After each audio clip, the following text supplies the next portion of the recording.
We're talking about terrorism right now, Right? Right?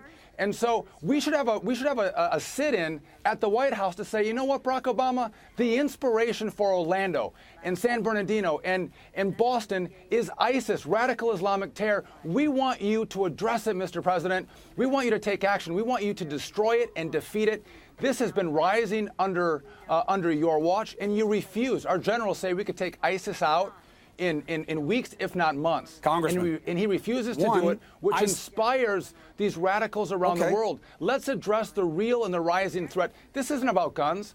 Chris, well, did you listen to the videotape or the audio tape when Mr. Mateen called in 911 on the night of that horrible attack? Did you hear that? Congressman, I heard it. I won't even say the guy's name. I don't think he's worthy. But hold on. I heard exactly what he said. I heard about. I heard it. Yes, the answer is yes. I did hear it. Okay, did Mateen pledge allegiance to the NRA or to ISIS? ISIS. To ISIS. So why in the hell are we talking about the NRA? Let's deal with this real threat. I'm not talking about the NRA. I'm not talking about the NRA. We're talking about guns. But I don't see those two things as the same, by the way. As a gun owner myself, I don't see the NRA as this problem. I think they have a lot of sway, but I think a lot of lobbies have sway. But let's unpack these one at a time. First of all, if you want to have a sit-in at the White House, I say go for it, brother.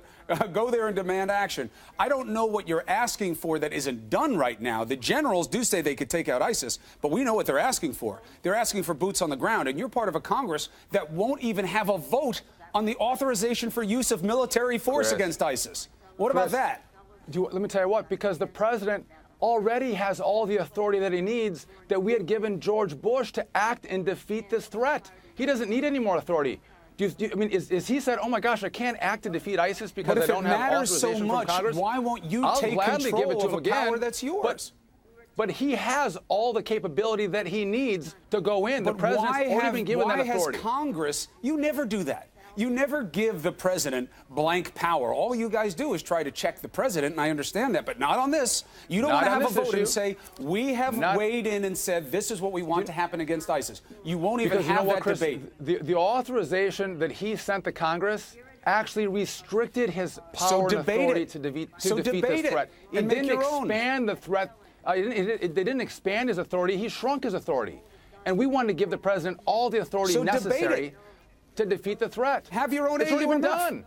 Well, Chris, but the point is, on your show, why aren't we debating terrorism? Why are we debating guns? Are we going to ban pressure cookers that were used in Boston? Once. Are we going to ban hatchets and knives? They were used once, a pressure cooker. If you keep seeing it again died? and again as a tool, it would then start to fit the model of what you see with semi-automatic rifles in these mass shootings. But I take your point on it. This is a conversation about terrorism, and you don't hear anyone on the House floor talking about how we defeat the threat of rising terrorism. They've been wanting to talk about guns for decades.